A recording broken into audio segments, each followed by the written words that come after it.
So hey guys, welcome back to my channel. তো আজও চলে এলাম সুইগি টি শার্ট পরে সুইগিতে কাজ করবো বলে। সো গাইস, আজকেরও দেখবো আমি সুইগি টি শার্ট পরে ফার্স্ট অর্ডার কত টাকার পাই। তো চলো ওয়েট করা যাক। সো গাইস, ওয়েট করতে করতেই আজ ফার্স্ট অর্ডার আমার চলে এসেছে 82 টাকা 33 টাকা রিটার্ন জোন। তো চলো অর্ডারটাকে অ্যাকসেপ্ট করে নিয়ে পিক আপ করার উদ্দেশ্যে বেরিয়ে যাব। সো গাইস, পিক আপ করার উদ্দেশ্যে যাওয়ার আগে আজকে সুইগি টি শার্ট পরে কেমন লাগবে সেটা আমাকে অবশ্যই বলবে। আর ভিডিওটা ভালো লাগলে অবশ্যই চ্যানেলটাকে সাবস্ক্রাইব করবে আর পাশে থাকা বেল আইকনটা প্রেস করে রাখবে। তো চলো, ফার্স্ট অর্ডার পিক আপ করে নিয়েছি, এবারে যাবো কাস্টমার লোকেশানে।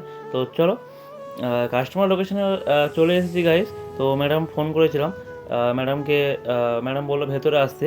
তো চলো ডেলিভারি করে কথা বলছি। সো গাইস, ডেলিভারি করা হয়ে গেছে। তো আজকে ছিল আমার ফার্স্ট আর্নিং 115 টাকা। So guys, tata.